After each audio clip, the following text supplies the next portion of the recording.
आज आम्ही SRA अंतर्गत आम्ही यांची पहिला मीटिंग घेतली होती. मीटिंग घेऊन अधिकाऱ्यांनी त्यांच्याकडनं कागदपत्र मागवली होती. ती त्यांनी कागदपत्राची पूर्तता केलेली आहे.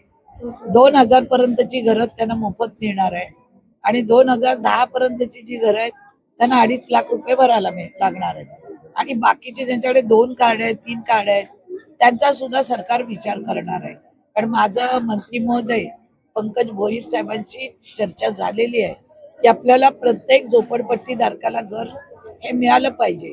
या देशाचे पंतप्रधान आदरणीय नरेंद्रभाई मोदीजी आणि या राज्याचे मुख्यमंत्री आदरणीय देवेंद्र फडणवीस साहेब यांच्या स्वप्नाची गरिबांना घरं प्राप्त व्हावी, त्यासाठी हा प्रकल्प आज आम्ही इथे राबवत आहोत.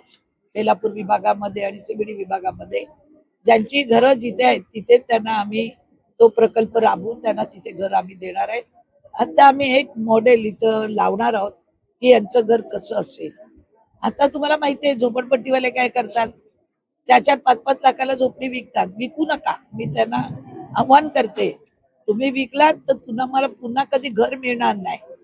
कारण विकलेल्या माणसाला घर मिळेल आणि मग त्याला 5 लाखात जर घर मिळालं तर तुम्हाला 50 लाखाचं सुद्धा घर असं मिळणार नाही. पण तो त्यांनी विचार केला पाहिजे. आता त्यांची सोसायटी आम्ही स्थापन केलेली आहे.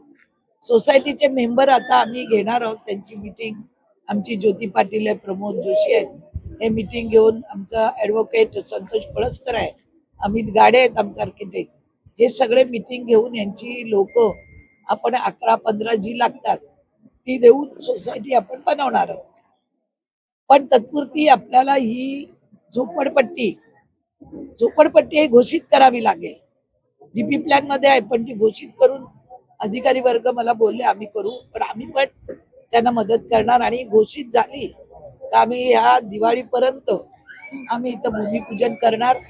येणारा विकासक असेल यांना भाडं देईल, यांची व्यवस्था करेल आणि मगच ही तोडली जाईल. तोपर्यंत तोडली जाणार नाही एवढं मी त्यांना आश्वित करते. मला 35 वर्ष झाली राजकारणामध्ये.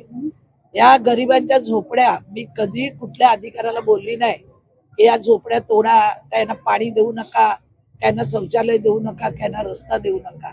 मी नेहमी त्यांच्या पाठीशी राहिलेले आहे आणि म्हणून पहिलं प्राधान्य जशी योजना आली तशी आम्ही पहिली मीटिंग केली CBDला, दुसरी मीटिंग केली आम्ही बेलापूरला आणि सगळ्या लोकांना घर पाहिजे. आज हे लोक ऊन पावसात कसे राहतात आपण बघा. यांची मुलांनी काय करायचं, त्यांचा काय दोष आहे? त्यांना चांगली व्यवस्था नको का? त्यांचं ऊन पावसापासून रक्षण नको आहे का? जितकी मला तर स्वप्नात होती 10 तरी घरं दिली तरी मला एक समाधान मिळेल की मी कोणाला तरी घर देते. पण पहिले आपण 168 आहात, अजून लोकांनी फॉर्म लवकरात लवकर दिले तर त्यांचाही विचार केला जाईल आणि ज्यांनी दिले त्यांना आम्ही B मध्ये ठेवलंय आणि नाहीच त्यांना C मध्ये पण ठेवलेलं आहे. ते मी मंत्री महोदयांशी बोलेन. पण जे झालंय त्याचा पहिला प्रोजेक्ट आम्ही तयार करायला घेऊ. आम्ही कोणाच्यासाठी थांबणार नाही. कारण मी हे 10 वेळा यांना सांगितलेलं आहे की पेपर द्या आणि आमच्या ॲडव्होकेट संतोष पळसकरनी ठाण्याला जाऊन सगळी सोसायटी पण आम्ही नुसतं बोलत नाही, इलेक्शन आल्यावरती या गरिबांना फसवत नाही. आता कुठलं इलेक्शन नाही आहे, मंदाताई कुठलं मत मागायला आलेलं नाही. लोक इलेक्शन आली की यांना फसवतात, यांना सांगतात आम्ही असं घर देऊ तसं. आता बघा रमाबाई नगर मध्ये ते लोक तयार आहेत पण तिथले काही नेते म्हणतात आम्ही तुम्हाला एवढी घरं देऊ तेवढी देऊ. अहो आता हे अधिकारी काय सांगतात, हे अधिकारी सांगतात तेच मी बोलते. उद्या जर तुम्हाला नाही घरं दिली तर तुम्ही बोला मंदाताई बोलली होती तर आम्हाला घरं नाही मिळाली. म्हणून जे प्रोटोकॉल मध्ये जे शासनाच्या नियमामध्ये आहे ते त्यांना सगळं मिळणार. एवढं मला इतका आनंद आहे. मी तर त्यांना मी गरिबीतून वर आलेली आहे. मी काय श्रीमंत नव्हती, मी आता बिझनेस करून करून इथपर्यंत पोहोचली. मी पण त्यांच्यात राहिलेली बाई आहे, त्याच्यामुळे त्यांची दुःख मला माहिती आहेत. त्यांना शौचालयाचा प्रॉब्लेम, त्यांना पाण्याचा प्रॉब्लेम, त्यांच्या शाळेत मुलांना टाकायचा प्रॉब्लेम, पावसात काय कुठली बस येत नाही त्यांना न्यायला, त्यांचे अनेक प्रॉब्लेम आहेत आणि ते मला माहिती आहेत कारण ते माझ्या मतदारसंघातली लोक आहेत. ते मला भेटतात कधी. आता म्हणजे आमच्याकडे झोपडपट्टीमध्ये मारामारी, भांडणं, दारूखोर होत नाही. मी आल्यानंतर 100% क्राईम आमच्या इथला बंद झालेला आहे. यांची सगळ्यांची महिलांची मेहरबानी आहे. त्यांना सांगितलं तुम्हाला काय लागलं काय पाहिजे मला तुम्ही सांगा, ज्योतीला सांगा, प्रमोदजींना सांगा, जे पण आहे ते आमची लोक मी नेमले तिथं.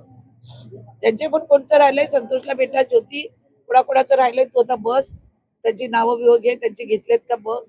असं या सगळ्यांना घर मिळावं त्यासाठी देवाने मला पुन्हा जीवदान दिलेलं आहे. मी जे अटक मधून आली त्यांची घराची स्वप्न, लायब्ररीची स्वप्न, हॉस्पिटलची स्वप्न, ती आता माझी सेंट्रल लायब्ररी झाली आहे, त्यांची घरं आणि हॉस्पिटल झालं का मी मनात केलेल्या योजना अशा तर मी खूप राबवल्या. जेटी विजन असेल, सेंट्रल लायब्ररी 2-2, 3-3 उभ्या केल्या. यांच्यासाठी काहीतरी करावं अशी माझी इच्छा होती. माझं आता ही सगळ्या परवानग्या वगैरे मिळेपर्यंत आम्हाला दिवाळी झाली ना साहेब. दिवाळीला आम्ही इथे मूर्त करणार आणि दिवाळीनंतर 2 वर्ष म्हणजे माझ्या इलेक्शनच्या अगोदर 2 वर्षात तरी घरं झाली पाहिजे. पण कोणी खो घालू नये आणि इथल्या लोकांनी कोणाला जाऊन भेटू नये.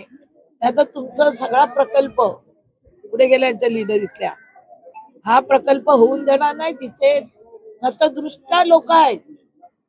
आता त्या रमाबाई मध्ये तसंच चाललंय, सगळं फिरवणं चाललंय आणि त्यांना कळत आहो 300चं घर तुम्हाला मोफत मिळतं, त्या खराब झोपडीत राहताय तुम्ही. तुम्ही 5-5 लाखाला झोपडी विकता, मग 2.5 लाख भरायला काय तुम्हाला हरकत आहे? तुमची मुलं बाळ तर शिकतील चांगल्या टॉवर मध्ये, अजून काय पाहिजे? या अडथळ्यावर ह्या लोकांनी एक व्हावं. या लोकांचा प्रकल्प आहे, मी नामदारी यांना करून देणारी आहे. यांनी मला इथे आमदार म्हणून निवडून दिलाय त्यांच्या समस्यासाठी, समजलं ना. मग त्यांच्या समस्या मी नाही सोडवणार तर कोण? 25 वर्ष तुम्हाला माहिती आहे रेकॉर्ड वरती हा प्रकल्प होता. अनेक आमदार, खासदार, मंत्री झाले. आज मी पहिली आहे जसं त्यांच्याकडे बैठक घेतली, अधिकाऱ्यांकडे, मंत्र्यांकडे बैठक घेतली आणि आम्ही कामाला लागलोय.